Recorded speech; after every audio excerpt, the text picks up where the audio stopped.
Or again, vitakka is like when you're using a compass to draw a circle. Vitakka is like the point of the compass with the needle that pierces the paper. And vichara is like the point that holds the pencil that circles around and draws the circle.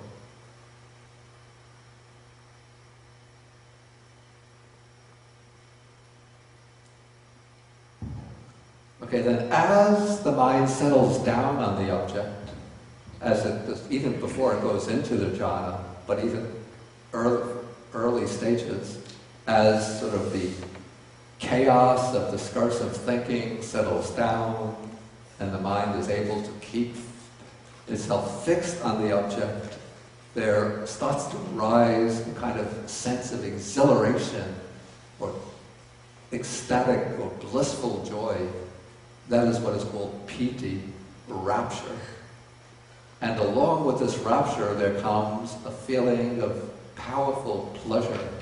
It's not just a gross sensual pleasure, but it's a physical pleasure felt throughout the body, which is sukha, the fourth quality that's mentioned. And so we have applied thought, sustained thought, rapture, pleasure, and then that factor, which is the unification of the mind on the object, the mind remaining one-pointedly on the object. That is, it's not mentioned in the Sutta text, but that is what is called one-pointedness of mind, keeping the mind on that one point, the object of meditation.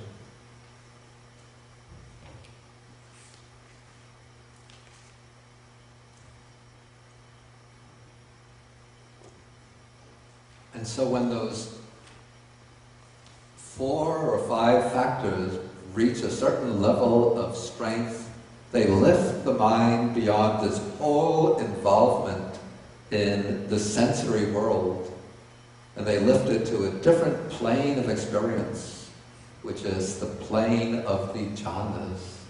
And so the initial entry upon that plane is the first jhana. After gaining the first jhana, then the meditator has to master it by entering it again and again, developing the ability to extend the duration of the jhana, to be able to enter and leave it at will. And then at a certain point, one begins to experience the, you might call it the defect in this jhana, the faults of this jhana, the shortcomings. The shortcoming basically is that it's still accompanied by vitakka and vichara, by applied thought and sustained thought. And so as the mind becomes more subtle, one could see that vitakka and vichara, even though the state is very peaceful, very blissful compared to our ordinary experience, but it's a little bit like a pool of water where there's still a very light breeze blowing. And so the water, relatively, it's still and quiet, but if we look carefully, we can see that there's still very light wavelets, little ripples on the surface of the water. And that is due to the work of vitakka and vichara. And so one has to go on strengthening the jhana factors, strengthening especially one's power of concentration. And as one does so, then applied thought and sustained thought settle down, and the mind is able to remain on the object without any of the activity of vitakka and vichara.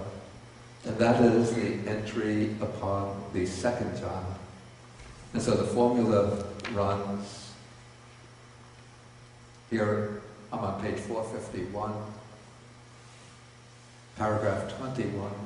Again, with the stilling, or at least because he's going in sequence, with the stilling of applied and sustained thought, the meditator enters upon and abides in the second jhana, which has, I think this is unsatisfactory, self-confidence. I think it's better to say which has placidity, inner placidity. So that the mind becomes very placid, very clear, very quiet. And singleness of mind. This means because the samadhi or concentration is stronger. Without applied and sustained thought. And it still has rapture and pleasure. But this is the rapture and pleasure which arise from this deepening samadhi, this deepening concentration. And so here, according to the Sutta method on the table, what is absent to the second jhana is applied thought and sustained thought. And what is present is this internal placidity or quiescence, the singleness of mind or unification of mind, and the rapture and pleasure born of concentration. According to the Abhidhamma method, the three jhana factors are rapture, pleasure, and one-pointedness of mind. Okay, again, the meditator masters the second jhana, becomes very thoroughly familiar with it, and then he starts to see the defect in the second jhana, and that is the presence of piti, rapture. Because rapture is a kind of elation or exhilaration, and therefore there's a certain excitability to it. It's not completely quiet. And so the meditator makes the effort to strengthen concentration. And as the concentration becomes stronger, then rapture falls away, and he enters the third jhana. So now we turn to the formula on paragraph 22. With the fading away as well of rapture, he abides in equanimity. Now equanimity starts to become more prominent. And he is mindful, he has mindfulness and clear comprehension. Still feeling pleasure with the body, he enters and abides in the third jhana, which the noble ones describe in such a way as he has a pleasant abiding, who is equanimity and who has equanimity and is mindful. So with the attainment of the third jhana, certain qualities which have been present all along start to become more prominent, even to the point that the text actually mentions them. These are equanimity, mindfulness, and awareness or clear comprehension. Rapture is gone, but the meditator still is experiencing this pleasure or bliss that's pervading the whole body. And so, according to the Abhidhamma method, the two factors of the third jhana are pleasure and one-pointedness of mind. Okay, again, the meditator masters the third jhana, and then looking at it in retrospect, he sees that the third jhana is still a little bit imperfect or unsteady because it has pleasure, pleasant feeling. And that pleasant feeling is a kind of catch point for attachment, for clinging. So there's a tendency for the mind to cling to that pleasure of the third jhana. And so the meditator sees that it would be a much subtler state if this pleasure were replaced by the feeling that's called neither painful nor pleasant. And so again, he makes the effort, continues with the meditation, and then when the power of concentration becomes strengthened, then he enters the fourth jhana. And that is described here in paragraph 23 with the abandoning of pleasure and pain, and with the previous disappearance of joy and grief. He enters and abides in the fourth jhana, which has the feeling is neither pain nor painful nor pleasant feeling, and it has purity of mindfulness due to equanimity. It is as one moves from the third jhana to the fourth jhana, what is abandoned is the pleasure of the third jhana. And so now in the fourth jhana, the feelings that are absent of the other four feelings, pleasure and pain and joy and grief. The feeling that's present is this feeling that's neither painful nor pleasant. It's a very tranquil, very, very peaceful feeling. And when it's accompanied by mindfulness, which is now very pure and very powerful, because it's now generated by this equanimity and accompanied by this equanimity. And so now the fourth jhana, the two factors according to the Abhidhamma method, are the feeling, which is neither painful nor pleasant feeling, and the constant, which is one-pointedness of mind.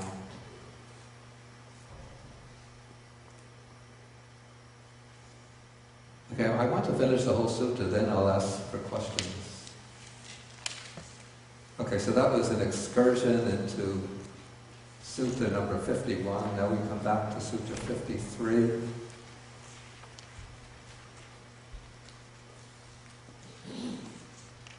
Now within the training, the achievement of the four jhanas is used as the basis for developing the higher knowledges.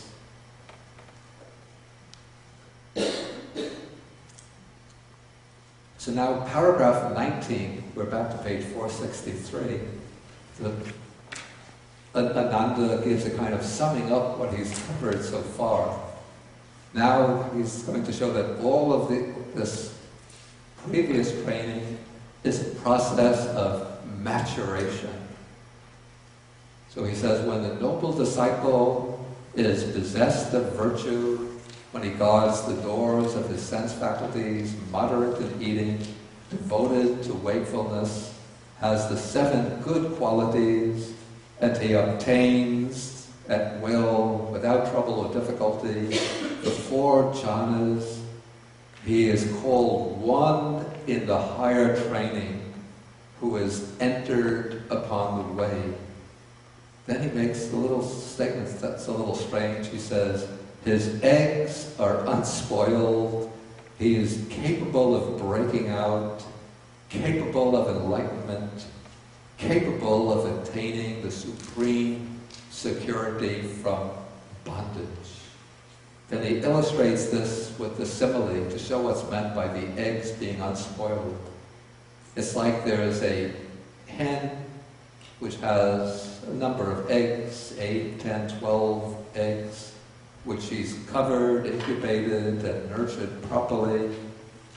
And even if she doesn't make the wish, may my chicks hatch and break out safely, the chicks are capable of breaking out and of hatching safely. And so when the noble disciple has all of this background of training, then his eggs are unspoiled, he's capable of breaking out, capable of enlightenment, capable of attaining the supreme security from bondage. And now Ananda is going to show how the disciple uses this pure mindfulness and equanimity of the 4th jhana as a basis for gaining the 3 higher knowledges. And I'm just going to treat this briefly without taking the full detailed treatment. For the details, you can just go back and read Sutta 51. Okay, so based upon this mindfulness and equanimity, the noble disciple recollects his many previous lives.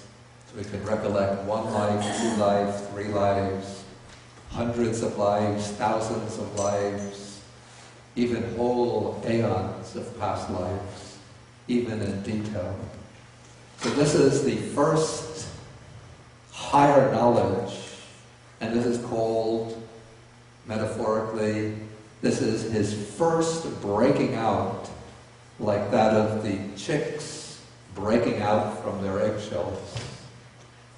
Again, based upon this mindfulness and equanimity, the disciple gains the second higher knowledge. This is the divine eye, with which one is able to see other living beings passing away, in other words, dying and taking rebirth in accordance with their karma. And so, from the 4th jhana, the disciple directs his spiritual vision out upon the world and sees all over the world people passing away and then taking rebirth, and sees how they are being reborn in accordance with their karma from their previous lives. So that is the second breaking out, like that of the chicks from the shells. Okay, strictly speaking, according to the teaching, to achieve full liberation, it's not necessary to gain those recollection of past lives and the divine eye. But what's very common in the Majjhima Nikaya is to bring in all 3 of these higher knowledges. Maybe because many of the disciples in the Buddha's time had the ability to gain those knowledges. And the Buddha himself gained them on the night of his enlightenment. But what's the key higher knowledge is the 3rd one, which is the knowledge of the destruction of defilements. And so this is mentioned in paragraph 22.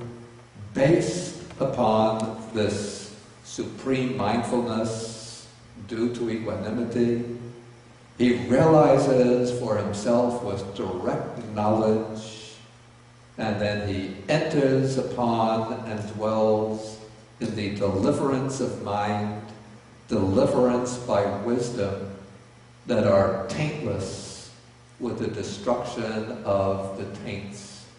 This is actually called the knowledge of the destruction of the asavas, the basic defilements at the root of the whole cycle of birth and death.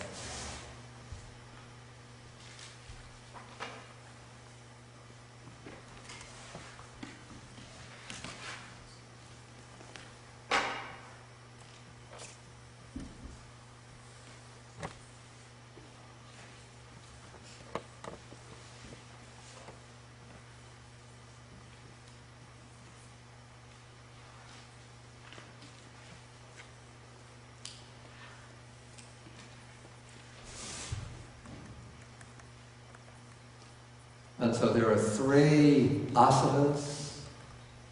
Oh, my memory is a little cloudy today. Anybody can help me remember them? In the exact order in which they come down in the text?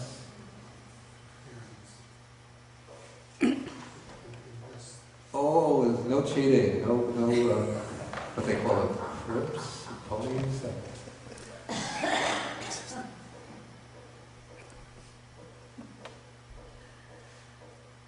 I thought you were going to offer them to us.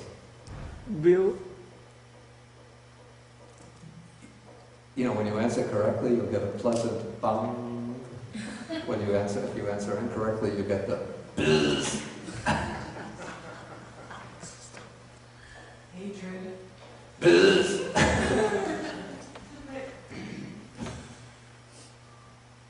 Sensualness, existent, ignorant. Okay, bang.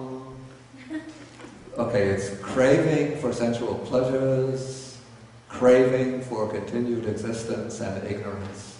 So those are the 3 asavas. Ill will and doubt. Buzz, buzz. Ill will and doubt. Where do they come? Doubt's the last one, isn't it? What? Is doubt the last one? No, those are the 5 hindrances. Oh, hindrance. Yeah, those are 2 of the 5 hindrances. Okay, so with this third knowledge, then the asanas are completely eliminated, and that opens up the access to what is called the liberation of mind, liberation by wisdom, that are taintless with the destruction of the taints.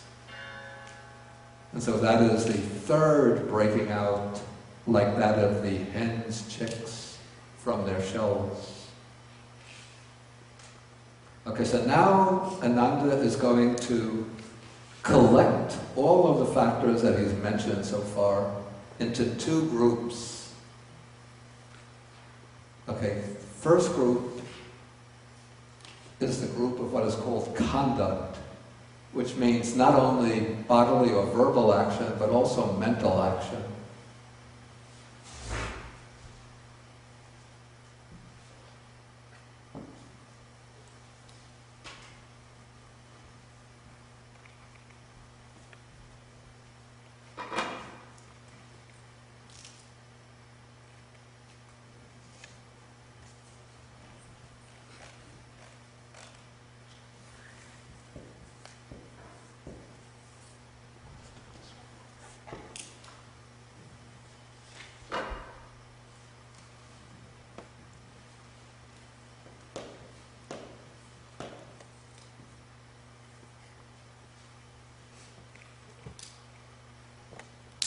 Okay, so we have under charana, or conduct. The word charana actually comes from the word charity, which means to walk. And so this is the way one conducts oneself, the way one walks one's life, so to speak. So, possessing virtue, a virtuous behavior, that belongs to conduct. Guarding the doors of the sense faculties, being moderate in eating, being devoted to wakefulness, the 7 good qualities, and obtaining the 4 jhanas, obtaining at will the 4 jhanas. So those make up 15 factors altogether. Virtuous behavior, guarding the sense doors, being moderate in eating, wakefulness, that's 4. Yeah, those are 4. The 7 good qualities make 11, and then the 4 jhanas make 15. So we have 15 factors under good conduct.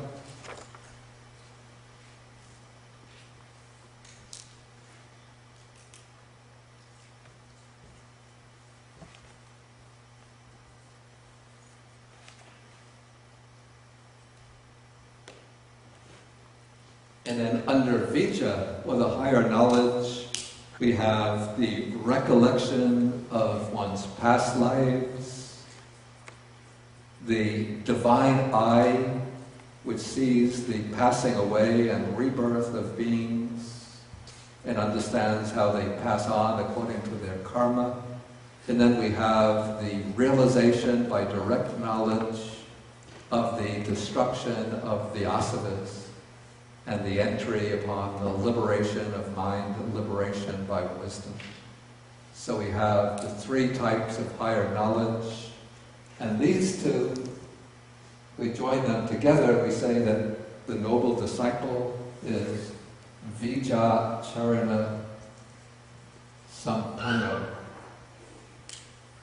Actually, this is the distinctive mark of the Arahat, the one who has reached the end or the goal of the path. And so Ananda says, paragraph 25, he says, this noble disciple is thus said to be perfect, or maybe better, accomplished in true knowledge. So he's Vijja Sampanno. He's perfect or accomplished in conduct. Charana Sampanno. He's perfect in true knowledge and conduct, vijja charana sampanna. And then there was a deity named Brahma, son of Kumara, who one time recited a verse in the presence of the Buddha. He said, the noble clan, this is the Kshatriyas, the warrior clan, is held to be the best of people as to lineage, but the best among devas and human beings is one perfect or accomplished in true knowledge and conduct. So, sort of amongst ordinary people in society, we have the four social classes, and from the Buddhist perspective, because the Buddha came from the Kshatriya class, maybe this was actually typical in northeast India, the Kshatriya class was regarded as the highest class. So from the worldly standpoint, that's the general opinion. But from the standpoint of Dharma, the class doesn't matter, the social class. But what matters is knowledge and conduct. And so the one who possesses this excellent conduct and this higher knowledge is said to be the best among all the deities and human beings. Okay, and then Anandaja says that this stanza was well recited by the Brahma Sana Kumara, well spoken, it is meaningful, and it was approved by the Buddha. When that deity recited it, the Buddha applauded it. Okay, and then with this, Ananda brings to an end his discourse. Then you remember that all along the Buddha had been present. He was been lying down for a while because his back was hurting. And so now the Buddha, he was listening to Ananda as he's lying down. Now he gets up and then he applauds Venerable Ananda and he says, good, Ananda. It is good that you have spoken to the Sakyans of Kapilavatthu about the disciple in higher training who has entered upon the way. Okay, and that brings us to the end of the sutta. Okay, I should ask whether there's any questions. Maybe we could have just 5 or 10 minutes of questions. Then we'll have more discussion after the lunch period. Can you just give me the Pali word for energy? Energy is virya, all right.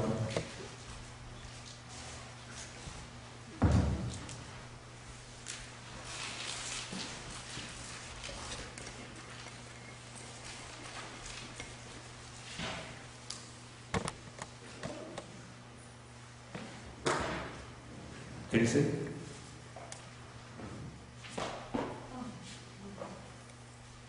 Let me take, there are some questions coming from the internet.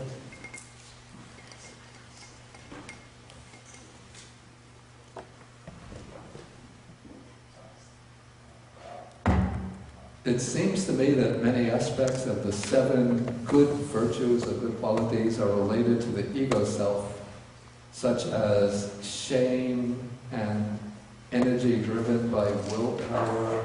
If one really needs to go in some park without public toilets, should he hold it because of shame? How would a selfless person act?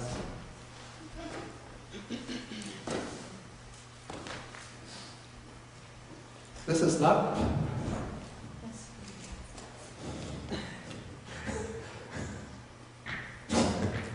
Okay, this is a rather complicated matter. Any simple questions?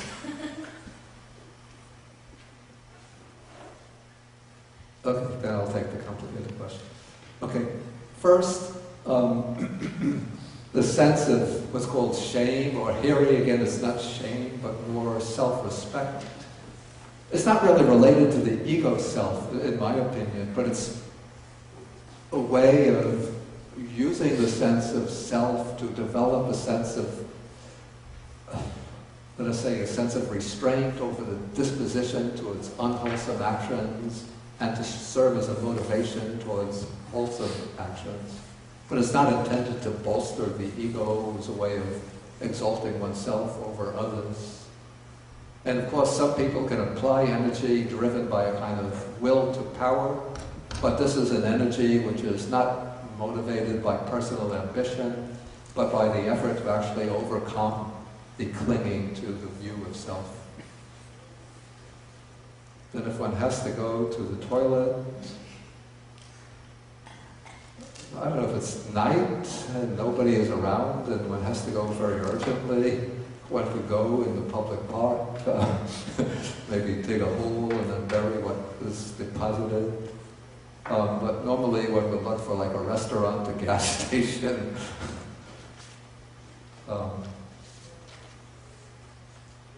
Next question, do the senses of the body stop functioning by the time the mind is in jhana, starting with the first jhana or only at the fourth jhana? The way I understand it, some people say that the senses completely stop functioning even in the first jhana, but it seems to me that even in the first jhana, one is not aware of sense objects, but if there's a strong sense object imposing, one will be able to pick it up. For example, if there's a loud sound, a loud noise, that will sort of register in the mind and one will emerge out of the jhana. But it seems normally within like the fourth jhana, one would not be aware of sense objects, but here we have an expert on the question whether one could hear sounds in the fourth jhana. She's written a section of her dissertation on that topic, so well, this person is someplace else, not in the room right now. If you want to discuss it, maybe you could get the thesis of Venerable Cynthia and read on hearing sounds in the fourth jhana. Any other questions? Okay, we'll break for lunch now, and then if you could think of any questions, keep them in mind, and we'll discuss them after lunch. Okay, let us end with the sharing of the merits. So we share the merits with the deities and all the other beings.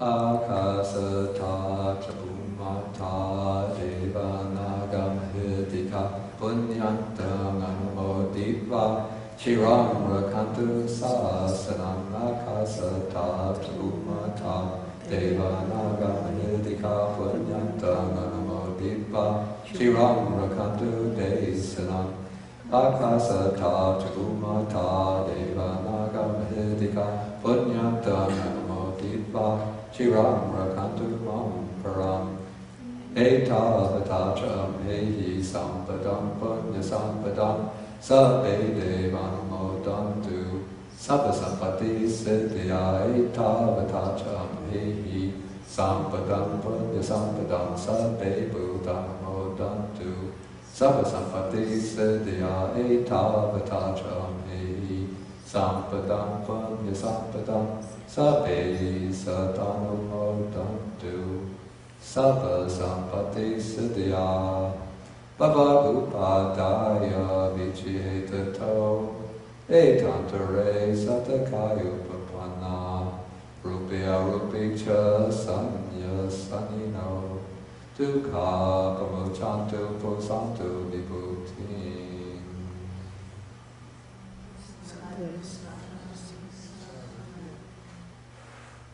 Okay, I should mention just that next weekend there will be a meditation retreat on Brahma Viharas, actually starting on the 27th, May 27th. Is there still scope to register for that? So if you're interested to take the retreat, this is especially emphasizing the meditation on loving kindness, but also bringing in compassion, altruistic joy, equanimity.